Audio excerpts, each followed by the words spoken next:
बिस्मिल्लाहिर्रहमानिर्रहीम। Monthly cell purchase profit and data entry form किस तरह से बनेगा। मंथली सेल परचेज प्रॉफिट का यूज़र फॉर्म या डेटा एंट्री फॉर्म और उसकी रिपोर्ट हमें बनानी है माइक्रोसॉफ्ट एक्सेल में। आज की इस क्लास के अंदर मैं बताऊंगा, तो चलिए शुरू करते हैं। अब इसके अंदर हमारे पास शीट 1 है जिसमें हमारे पास डाटा हुआ है। ये cell purchase monthly profit report होगी हमारी। Name, purchase, selling, initial, incoming, sold, final, cash in, profit. Sheet 2 पे हमारी जो परचेज हो रही है शीट्स, उसका हमारा यूज़र फॉर्म होगा जिसमें हम एंट्री करेंगे और उसके नीचे ही उसका टोटल रिकॉर्ड आ रहा होगा कि इतनी चीज़ें परचेज हुई हैं। मंथली का इसलिए मैंने कहा हर ईच आइटम को मंथ में कितना परचेज किया है, तो वो भी हम यहाँ फिल्टर से उसको चेक कर सकते हैं। डेटा एंट्री फॉर्म के नीचे सारा डेटाबेस होगा। उसके बाद हमारे पास सेल्स रिकॉर्ड होगी। सेल्स रिकॉर्ड में हमारे पास यहाँ पे भी फॉर्म बनेगा सेल्स का, और यहाँ पे सेल्स फॉर्म के नीचे जो है उसका सेल्स का रिकॉर्ड होगा, और उसमें भी मंथली किस प्रोडक्ट की कितनी सेल्स हुई है उसको हम फिल्टर से एक अलग लोकेशन पे देख सकते हैं, चेक कर सकते हैं। तो ये सारी डेटा ट्रिक्स बगैर यूज़र VBA के यूज़र फॉर्म और ये सारा काम किस तरह से होगा सॉफ्टवेयर की तरह से, ये आज की इस क्लास के अंदर हम देखेंगे। तो एडवांस में लाइक करें, जो फर्स्ट देखें चैनल को सब्सक्राइब कर ले। तो चलिए शुरू करते हैं आज के टॉपिक को। फर्स्ट शीट में हमारा यहाँ पे डाटा बना हुआ है ऑलरेडी। इसके अंदर कोई फार्मूला अभी नहीं है। इसमें सिंपल जो टाइपिंग थी, प्रोडक्ट नेम थे, वो मैंने यहाँ पर एंट्री करी हुई है। ठीक है जी, यहाँ पर ये सारे सिंपल डेटा एंट्री, परचेज जिस चीज़ के जो प्राइस है परचेज वो, और उसकी सेलिंग। उसके बाद हमारे पास अवेलेबल 100 है। उसके बाद अब शीट 2 पे हमें काम करना है। शीट 2 पे हम यहाँ पे रखते हैं purchase record.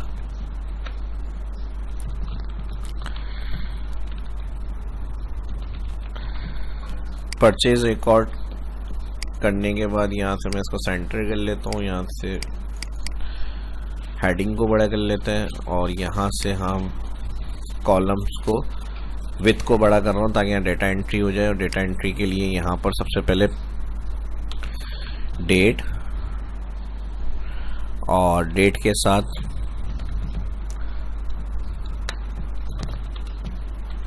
Product name, alter OCA auto fit, number of item यानी कितनी परचेज हो रही है वो। उसके बाद यहाँ से हम इसको बॉर्डर दे देते हैं। बॉर्डर देने के बाद इन्हीं हेडिंग्स को मैं Ctrl+C कॉपी कर रहा हूँ, और Ctrl+C कॉपी के बाद यहाँ पर इसको परचेज कर लेते हैं। Ctrl+Z, Ctrl+Alt+V करेंगे और ट्रांसपोज में पेस्ट करेंगे। अच्छा, सिलेक्शन ज़्यादा बनी हुई थी, सिर्फ एक सेल पे क्लिक, Ctrl+Alt+V और ट्रांसपोज के लिए ओके। तो इस तरह ये वर्टिकल से हॉरिजॉन्टल में पेस्ट होगा। अब इसमें क्या ट्रिक यूज़ करनी है, यहाँ पे इसको हम कन्वर्ट करेंगे डाटा को टेबल में। फॉर्मेट इज टेबल, कोई सा भी स्टाइल यहाँ से टेबल में आप सिलेक्ट कर लें। अच्छा, my table has been header लाजमी क्लिक करिएगा, वरना वो हेडिंग्स का डाटा लिखा हुआ उसके ऊपर कॉलम आ जाएगा। तो अब इस तरह प्रोडक्ट्स नेम को, हेडिंग्स को टेबल में कन्वर्ट करने के बाद यहाँ से सिंपल इसका स्टाइल अगर ये चाहिए तो ये ले लें। अब ये डाटा है टेबल में, क्योंकि यहाँ पे अगर हम क्लिक करेंगे तो इसका टेबल डिज़ाइन मेन्यू शो हो रहा होगा। तो टेबल में ये कन्वर्ट करना है आपको। टेबल में कन्वर्ट करने के बाद अलाइन सेंटर कर लेते हैं। यहाँ से इसकी हेडिंग्स वगैरह को मैं बोल्ड कर रहा हूँ, और इस तरह से ये फॉर्म हमारा रेडी है। और ये काम इस तरह से होगा, जितना मेरी कोशिश होती है आसान करके उसको बता सकूं वो उस तरह से मैं आपको डिफाइन करता हूं। तो इसी तरह से आपके आसानी से बहुत ज़्यादा लाइक्स भी होने चाहिए, और वीडियो अच्छी लगती है तो उसको लाजमी दोस्तों के साथ सोशल मीडिया पे भी शेयर किया करें। ठीक है जी, तो ये हमारी एक छोटी सी डिज़ाइनिंग हो गई यूज़र फॉर्म की। और अब हमें यहाँ पर काउंट चाहिए कि कितने आइटम काउंट यानी आ रहे हैं इधर लिस्ट में। तो काउंट के साथ जो हेडिंग्स नंबर ऑफ आइटम है, इधर क्लिक करेंगे, डाउन एरो बना हुआ है, इधर से देखें table number of item heading, इसके अंदर काउंट होता रहेगा। अब काउंट होने के बाद यहाँ पर हमें डेटा वैलिडेशन लिस्ट भी बनानी है, ताकि हमें बार बार आइटम नहीं देखना पड़े। बार दफ़ा किसी का काम बहुत ज़्यादा आइटम का है तो वो इस तरह से जाके नाम थोड़ी चेक कर करके लिखते रहेंगे, तो ऑटोमेटिक डेटा उठे यहाँ पे लिस्ट के अंदर। तो यहाँ पे हम डेटा में जाएंगे, डेटा वैलिडेशन के अंदर डेटा लिस्ट, सोर्स में जाएंगे शीट 1 पे, ऑल कॉलम आइटम नेम, यहाँ पे इसका रेफरेंस आ गया ओके। अब यहाँ पे मंथली मैंने इसलिए कहा आप टुडे लगाएंगे, और करंट डेट का डाटा एंटर होगा यहाँ पर, और अलाइन आपकी मर्जी है जैसा आपको चाहिए, यहाँ से सेंटर वगैरह कर लें। ठीक है जी, अब आज की डेट है क्योंकि फार्मूला अपडेट होता है, जब करंट सिस्टम डेट कल ऑन होगा कंप्यूटर तो उसकी डेट चेंज हो जाएगी। लेकिन हम जब यहाँ ट्रांसफ़र करेंगे डाटा तो वो करंट डेट से फार्मूला ख़त्म करके ट्रांसफ़र होगा। तो आज की डेट का डेटा आज की डेट में रिकॉर्ड में रहेगा और फिर टुडे कल जब ओपन होगी एप्लीकेशन तो उसमें डेटा चेंज होगी, फिर नया डेटा जो होगा वो अगली डेट के हिसाब से उसमें इंटर होगा। अब आ जाता है कि इसको रिकॉर्ड यहाँ से सेंड किस तरह करना है इस जगह पे। तो अब मैं जो टेक्निक बता रहा हूँ उसको आप गौर से देखिएगा, ये एक ही शीट पर काम होगा, इसी तरह से हमारी सेल्स शीट बन जाएगी। ठीक है जी। तो अब इसके लिए हमें क्या करना है, यहाँ से इसकी फॉर्मेटिंग कर लेते हैं कुछ अच्छी सी, और यहाँ से मैं इसको ब्लैक कलर कर लेता हूँ, जो आपको बेहतर लगे उस हिसाब से आप अपना फॉर्मेट बना सकते हैं इसके लिए। ठीक है जी, ये हो गया। अब यहाँ नंबर ऑफ काउंट आ रहा है, जो आइटम एंट्री होगी उसकी नंबर ऑफ काउंट यहाँ पे फार्मूले से आ जाए। अब जो मैं टेक्निक बता रहा हूँ वो गौर से देखें, यहाँ से हम क्या करेंगे, इसका जूम कम कर लेते हैं। हमें एक रेफरेंस देना है सेल का, ताकि इधर हम थोड़ा सा डिफरेंस से जो है वो लिंक देंगे, ताकि हमारी जो डेटा एंट्री हो रही है इन रेफरेंस के ज़रिए से पहले इधर पेस्ट होगा डेटा, फिर यहाँ से हम कॉल करेंगे इस जगह पे। क्योंकि हमें VBA कोड यूज़ नहीं करना, हमारा सिंपल आसानी से डेटा सेव होने का काम हो जाए बगैर VBA विजुअल बेसिक के। तो वो मैं मैक्रो रिकॉर्ड से करूँगा। तो मैक्रो रिकॉर्ड के लिए आपको एक सेल रेफरेंस यहाँ पे बनाने होंगे फार्मूला ख़त्म करने के लिए। पहले तो हम क्या करेंगे, इनका फार्मूले का लिंक, क्योंकि ये जो डाटा है वो हमारे पास इस तरह वर्टिकल है और पेस्ट में जब हम बटन बनेगा, बटन पे से क्लिक करें तो सेव होकर यहाँ पर ऐड हो जाए, तो उसका लिंक हम यहाँ बनाएंगे। लिंक बनाने के लिए पहले से मैं इसको हॉरिजॉन्टल लिंक कर लेता हूँ, यहाँ से क्लिक करूँगा इक्वल और डेट सेल क्लिक, तो ये सिंपल जैसी डेट होगी वैसी ही डेट आ जाएगी। फिर उससे आगे जाएंगे, इक्वल लगाना है सिंपल, इक्वल के बाद लैपटॉप वाला सेल, क्योंकि इसमें डेटा वैलिडेशन लिस्ट है तो डेटा वैलिडेशन पेस्ट करेंगे डायरेक्ट तो वहाँ पे भी लिस्ट बन जाएगी, लेकिन हमें लिस्ट नहीं चाहिए, सिर्फ सिंपल नेम चाहिए। तो इक्वल के बाद C4 सेल जिसमें लैपटॉप आ रहा है मेरा लिखा हुआ, इधर का मैंने इसका लिंक करा इंटर। और फिर थर्ड आइटम, अगर आपकी फील्ड ज़्यादा है, मैंने 3 कॉलम बताए हैं, सेल आपके ज़्यादा भी हो सकते हैं, इस तरह से आपको इक्वल लगा के एक एक सेल क्लिक करना। ये आ गया C5। अब मैक्रो रिकॉर्ड से क्या होगा, हमें अगर यहाँ से डायरेक्ट डेटा उठाएंगे तो यहाँ पर ये मैक्रो फार्मूला के इक्वल लिंक के साथ आएगा, लेकिन हमें इसके बगैर लिंक के डेटा को पेस्ट करना है। तो अब हम मैक्रो रिकॉर्ड से ये काम करेंगे। तो अब मैक्रो रिकॉर्ड के लिए हमें क्या करना है, इतना काम करने के बाद आपको डेवलपर में जाना है, इसमें जाएंगे रिकॉर्ड मैक्रो, या फिर आप व्यू मेन्यू में भी जा सकते हैं मैक्रो के अंदर, रिकॉर्ड मैक्रो फर्स्ट। ठीक है जी। इसके लिए अब डेवलपर के लिए राइट क्लिक मेन्यू पे करके कस्टमाइज में क्लिक करेंगे, इसकी सेटिंग पे जाएंगे, डेवलपर पे चेक लगाएंगे, यहाँ ओके कर देंगे तो ये मेन्यू में आ जाएगा। डेवलपर के अंदर जाएंगे रिकॉर्ड मैक्रो, रिकॉर्ड मैक्रो में आप कोई भी नाम दे सकते हैं, तो कोई भी आप इसको नाम दे सकते हैं। मैं PUR कर रहा हूँ परचेज, और मैं इसको ओके कर रहा हूँ, स्पेस नहीं होनी चाहिए। अब ओके करने के बाद आपको क्या करना है, यहाँ से इस डाटा को उठाना है, कॉपी कर लें, Ctrl+C, और इधर क्लिक करेंगे नीचे ही सेल पे, इसका फार्मूला ख़त्म करने के लिए पेज स्पेशल में जाएंगे, यहाँ पर पेज स्पेशल में जाके वैल्यू क्लिक करना है। ये सारा काम आपको मैक्रो रिकॉर्ड करने के बाद करना है। अब ये हमारी डेट फॉर्मेट में आ गई। डेट फॉर्मेट में आने के बाद यहाँ पर इसको भी इसी तरह का डेट फॉर्मेट चाहिए, तो इस सेल पे क्लिक Ctrl+Shift+3 कर लें ताकि इसी तरह डेट फॉर्मेट में आ जाए, और इसको अलाइन कर लें सेंटर। होम में जाएं, अलाइन सेंटर। अलाइन सेंटर के बाद अब इसको दोबारा से क्लिक करें, Ctrl+C करने के बाद यहाँ पर क्लिक करेंगे हम डेट पे, और नीचे सेल पे क्लिक करने के बाद होम मेन्यू में यहाँ दिया हुआ है इंसर्ट कॉपी सेल।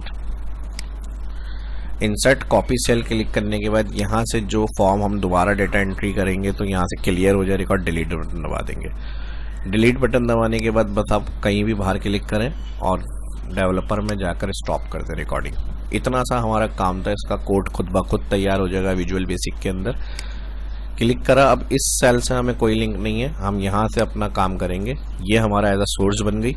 अब व्यू में जाके सिर्फ इस स्क्रीन को फोकस करें, ZM2 सिलेक्शन कर लें। अब हमारा वहाँ से कुछ नहीं पता चल रहा क्या है, हमें यहाँ से काम करना है। अब हमारा देखें काम किस तरह से होगा, इसको एज अ यूज़र बटन के ज़रिए हम क्लिक करके सेव करें। इधर रिकॉर्ड ऑप्शन मैंने बता दी, फील्ड आप ज़्यादा भी रख सकते हैं, जिस तरह टेक्निक मैंने बताई उसी टेक्निक को यूज़ करते हुए। फिलहाल मैंने 3 फील्ड रखी हैं, उसी पे मैं समझा रहा हूँ। यहाँ से हम जाएंगे और इधर से हम एक बटन क्लिक करेंगे सेव डेटा के लिए, और यहाँ पर हम उस बटन को बना लेते हैं। कलर आपकी मर्जी है, जो आपको अच्छा लग रहा हो कलर वो आप चूज़ कर सकते हैं। ठीक है जी, राइट क्लिक करेंगे और यहाँ पे एडिट डेटा में जाएंगे और यहाँ पर हम कर देंगे सेव डेटा। ठीक है जी, आउटलाइन इसकी बटन की रखनी है, रख लें, 9 रखनी है, 9 रख लें। यहाँ से होम मेन्यू में जाएं, अलाइन मिड, सेंटर, बोल्ड। ठीक है जी, अब क्या होना चाहिए हमारी, यहाँ पे जैसे ही हम कोई डाटा एंट्री कर रहे हैं तो रिकॉर्ड ऑटोमेटिक यहाँ पे ऐड होना चाहिए बटन की मदद से और इधर काउंट आ जाना चाहिए। तो इसको राइट क्लिक करके इसका जो मैक्रो रिकॉर्ड किया वो लिंक करना है। लिंक के लिए राइट क्लिक, असाइन, और परचेज के नाम से मैंने बनाया है ये मैक्रो, ओके कर देंगे। अब देखते हैं ये एप्लीकेशन हमारी सही काम कर रही है। इसकी लैपटॉप की एंट्री करी हमारी परचेज, यानी हमने इस डेट को करा। परचेज में कितना परचेज किया हमने, 10 आइटम को परचेज किया। अब मुझे सेव करना है, डिलीट दबाया है मैंने क्योंकि हमारी जो हेडिंग के बाद हमने नीचे डाउन एरो से क्लिक किया था वो रिकॉर्ड कोडिंग में आ गया है। तो इसको मैं काम करता हूँ, यहाँ से जो मैक्रो असाइन करा है हमने इसको हम डिलीट करेंगे। ठीक है जी, बल्कि यहाँ से इसको डेवलपर में जाए और जो मैक्रो हमने रिकॉर्ड किया हुआ है इसको हम सिलेक्ट करेंगे और डिलीट कर देंगे।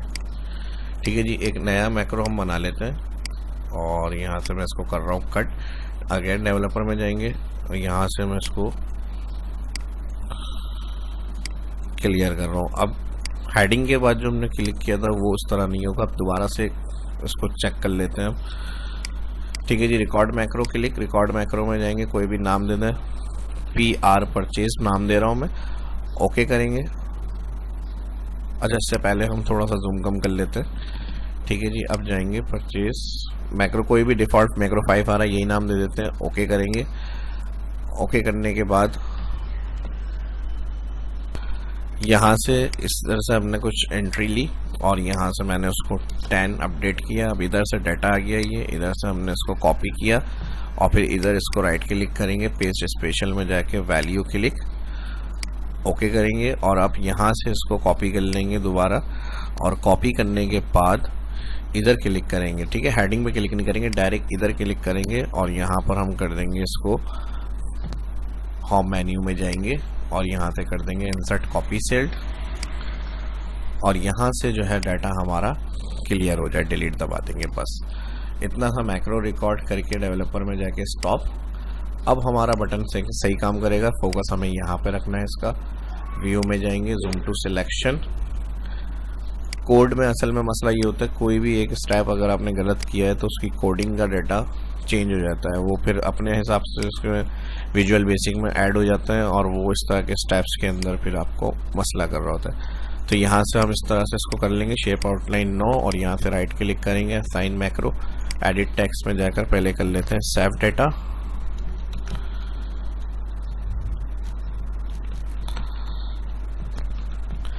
सेव डेटा क्लिक करने के बाद यहाँ से मैं अलाइन सेंटर कर लेता हूँ इसको, वेट, बोल्ड, राइट क्लिक करेंगे अब और राइट क्लिक करने के बाद यहाँ से असाइन मैक्रो, मैक्रो 5 के नाम से मैंने रखा था। अब यहाँ डेटा एंट्री कर लेते हैं, इधर से इसको क्लियर करना है, क्लियर करने रिकॉर्ड को। यहाँ से अब कंप्यूटर 5 सेव हो गया।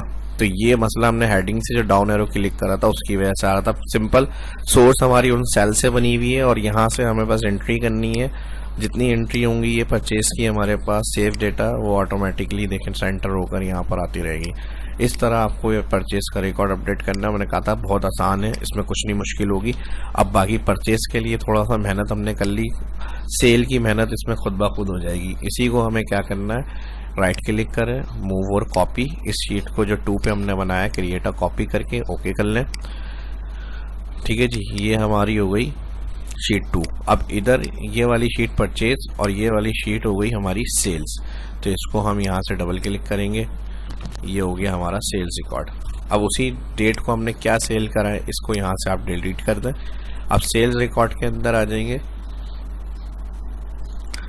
क्या सेल करा हमने, लैपटॉप सेल करे, कितने करे, 2 लैपटॉप सेल हो गए, सेव, सिंपल यहाँ पर ऐड हो गया। फिर हमने क्या सेल किया, कीबोर्ड सेल करे, कितने करे हमने, 15 करे, सेव। तो सिर्फ एक फॉर्म बनेगा और ऑटोमेटिक इस तरह दोनों फॉर्म का रिकॉर्ड हमारे पास काम करेगा। उसमें बस नाम हेडिंग चेंज हो जाएगी, सेल रिकॉर्ड, सारी चीज़ें एज इट इज़ ऐसी रहेंगी और यहाँ नंबर ऑफ काउंट भी आ रहा है देखें। अब इसी तरह हमने लैपटॉप करे सेल्स, कितने 15 लैपटॉप सेल्स हो गए। सेव डेटा, डेटा एंट्री चलती रहेगी, यहाँ का नंबर ऑफ काउंट आता रहेगा। फिर आपने यहाँ से सेल किया स्पीकर, कितने स्पीकर सेल हुए 10, यहाँ सेव डाटा करा आपने। अब उसका रिकॉर्ड यहाँ ऐड हो रहा है डेट वाइज। जब टुडे मैंने बताया एप्लीकेशन क्लोज करके कल ओपन करेंगे 15 हो जाएगी, ये डेट हमारी कन्वर्ट हुई है फार्मूले के बगैर, तो उस डेट का रिकॉर्ड वही रहेगा। अब फिल्टर से अगर आपको मंथ में कोई रिकॉर्ड चाहिए कि भाई कल की डेट का आ जाए तो ओके करेंगे, तो इधर से आपका वही कल की डेट का सेल्स का रिकॉर्ड आएगा। और फिर पूरे मंथ में अगर ये एप्लीकेशन यूज़ करने के बाद आप यहाँ से मई सिलेक्ट करेंगे तो जो मई की रिकॉर्ड के सेट होंगे वो मंथली आ जाएगा। तो मंथली कॉल इसलिए मैंने नाम दिया था। तो यहाँ तक क्लियर हो गई बात। सेल्स का फॉर्म बन गया, परचेज का फॉर्म बन गया हमारा। अब हमें यहाँ पे जैसे परचेज में भी देख लेते हैं एक दफ़ा और एंट्री करके। यहाँ पे फिर हमारी फ्लैश डिस्क जो है वो परचेज करी 10। तो ये देखें अब ऑटोमेटिक किसी फॉर्म पे कोई असर नहीं पड़ रहा, परचेज रिकॉर्ड हो रहा है। सोर्स मैंने बताई थी यहाँ से हमारी इन सेल से बनी हुई है। बाकी अच्छा बनाने के लिए व्यू में जाके ग्रिड लाइन्स हटा दें, जैसे प्रोफेशनल एक लुक लग रहा हो। नंबर ऑफ काउंट को अगर बड़ा करना है यहाँ से बड़ा कर लें। मार्जिन सेंटर के भी कितने नंबर ऑफ एंट्रीज़ हैं, तो यहाँ पर आप NO नंबर ऑफ एंट्रीज़ की हेडिंग दे सकते हैं और यहाँ से इसको बड़ा कर लें। यहाँ पे नंबर ऑफ एंट्रीज़ यानी डाटा के अंदर कितनी ट्रांजैक्शंस हुई हैं या कितनी दफ़ा जो है परचेजिंग की गई है, यहाँ पर नंबर ऑफ एंट्रीज़ का एक सेल बना लें। मैंने फिर बता दिया फॉर्मेटिंग जितनी अच्छी आप कर सकते हैं उस हिसाब से आप अपनी अप्लाई करें उसके ऊपर। नंबर ऑफ एंट्रीज़ का यहाँ पर आ गया डाटा। और इसी तरह परचेज़ में भी आप यही काम कर सकते हैं। यहाँ से आप इसको परचेज करें, centre fold, number of entries 24 font रखा है, इसका भी 24 रख लेते हैं और ये भी वही आ जाएगा नंबर ऑफ एंट्रीज। ठीक है जी, फॉन्ट आपकी मर्जी है जो आपको चाहिए, यहाँ से आप उसको सेट कर लें। अब बात आ जाती है इसकी, अब एक दो आइटम और जो है हम ऐड कर लेते हैं। सेल्स हमारा प्रिंटर हो गए, कितने हो गए 2 प्रिंटर सेल हुए, 5 हो गया क्योंकि सेम 4 और 4 आ रहा था। तो यहाँ पे 4 अब हमारी सेल्स आइटम है, परचेज आइटम है। सेल्स हमने 5 आइटम किए हैं, एक दो और कर लेते हैं। यहाँ पे प्रिंटर स्क्रॉल कर लेते हैं। हार्ड डिस्क हो गई, हार्ड डिस्क कितनी सेल हो गई 10। Save data, number of tanks. अब रिपोर्ट कहाँ बनेगी, ज़ाहिर रिपोर्ट शीट पे बनेगी। यहाँ पर हेडिंग दे देते हैं सेल परचेज प्रॉफिट रिपोर्ट।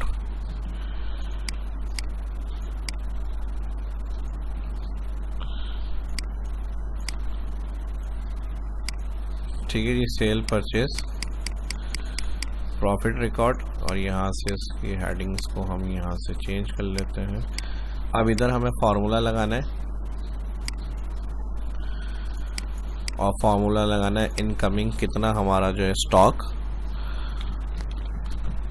खरीदा है हमने। तो यहाँ पर हम आएंगे सम रेंज और यहाँ से हम जाएंगे परचेज वाली शीट पे। परचेज वाली शीट पे जाएंगे, हेडिंग के पास से सिलेक्ट करेंगे, ऑल डेटा सिलेक्ट हो जाएगा, कॉमा लगाएंगे और फिर शीट पे जाएंगे। यहाँ पे जो फर्स्ट नेम आ रहा है इसको क्लिक करेंगे और फिर कॉमा लगाएंगे। हमें क्वांटिटी चाहिए, परचेज शीट पे जाएंगे, number of item quantity select करेंगे, यहाँ पर ब्रैकेट कर देंगे किलोज और एंटर और यहाँ से इसको नीचे ड्रैग करेंगे।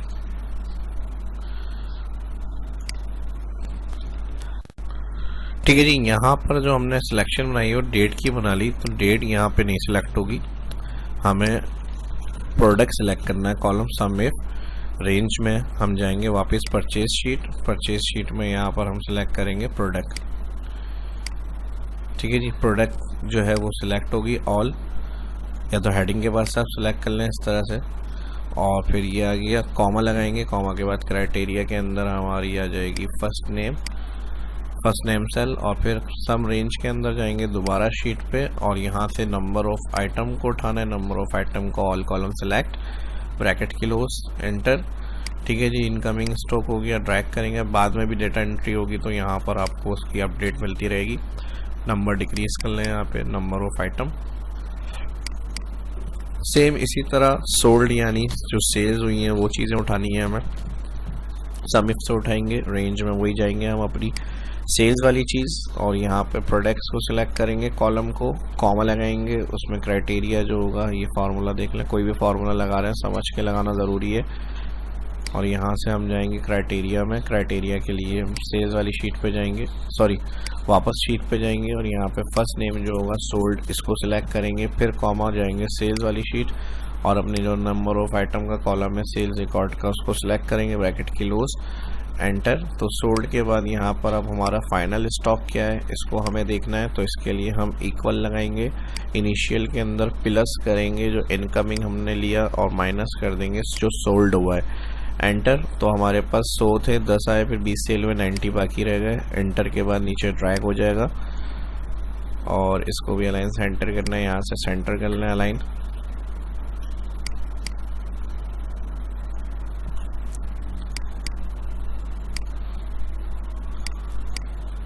ठीक है जी, नॉर्मल मैंने कस्टम में वो कॉमा के लिखा हुआ था इसलिए अलाइन सेंटर नहीं हो रहा था, अलाइन सेंटर कर ले। कैश क्या होना चाहिए हमारा, कैश देखने के लिए हम यहाँ पर जो सोल्ड आइटम हुए हैं उसमें सेलिंग प्राइस को मल्टीप्लाई करेंगे सोल्ड से, तो ये हमारा आ गया कैश इन, जो हमारे पास आया कैश इतने आइटम सेल होने के बाद। इसको भी कॉमा क्लिक कर लेते हैं और अब यहाँ पर हम फार्मूला लगाएंगे प्रॉफिट के लिए, कैश को माइनस करेंगे ब्रैकेट ओपन, जो प्राइस परचेज है उसको मल्टीप्लाई करेंगे फर्स्ट सेल जितनी हमारी यहाँ पर सोल्ड हो गई, ब्रैकेट कर देंगे यहाँ से क्लोज, एंटर। तो ये हमारा प्रॉफिट हो गया इसका और नीचे करेंगे ट्रैक। ठीक है जी, तो जो जो आइटम सेल हो गए उनका प्रॉफिट हमारे पास। अब ये ऑटोमेटिक सारा काम होगा, ऑटोमेटिक इसलिए कि हम सिंपल डेटा एंट्री करेंगे यहाँ पे। अब जैसे हमारी कुछ और सेल्स चीज़ें रिकॉर्ड हो गई, यहाँ पे प्रिंटर चला गया, अब जैसे यहाँ पे भी देखें प्रिंटर कोई सेल हुआ है तो सोल्ड हुए, 10 सेल्स क्या नहीं हुआ, मॉनिटर LCD नहीं हुई, तो हम यहाँ पे सेल्स में जाते हैं, यहाँ से हमने किया मॉनिटर LCD हमारे पास 10 सेल हो गई, सेव डाटा किया, नंबर ऑफ आइटम 7 और यहाँ पर हम आते हैं, यहाँ पे अपडेट देखते हैं मॉनिटर LCD सही है जी, सोल्ड हो गई 10, 90, ये प्रॉफिट आ गया, इतने की बिकी और इसका प्रॉफिट ये आ गया। फिर अभी परचेज में इनकमिंग नहीं हुई है, हमारे पास 90 है, अभी हमने फिर क्या करा, यहाँ पर परचेज शीट मॉनिटर के ऊपर गए, मॉनिटर के ऊपर यहाँ पर LCD को हमने 50 परचेज किया, सेव किया, यहाँ पे उसका नंबर ऑफ आइटम काउंट और फिर यहाँ पर हमारे पास परचेज में भी मॉनिटर का रिकॉर्ड आ गया, 10 हमने परचेज किया है। ठीक है जी, तो इस तरह cell purchase profit with data entry user form से रिकॉर्ड किस तरह मेंटेन होगा ऑटोमेटिकली और मंथली, मैंने इसलिए कॉल करी। अब जिस डेट को आपको सिलेक्ट करना है, जिस आइटम की डिटेल को चेक करना है, यहाँ से आप कितनी दफ़ा परचेज किया गया उसका फिल्टर लगा के सिर्फ उन्हीं आइटम्स को आप यहाँ पे चेकआउट कर सकते हैं। ठीक है जी, तो ये था आज की इस क्लास में। उम्मीद करता हूँ कि छोटी सी काविश आपको पसंद आई होगी। पसंद आई है तो भरपूर लाइक्स होने चाहिए इसमें, और जो फर्स्ट देखें चैनल को सब्सक्राइब करें, दोस्तों के साथ भी वीडियो को लाजमी शेयर करें। अपना ख्याल रखें, दुआ में आते मिलते हैं नेक्स्ट वीडियो में। अल्लाह हाफिज़।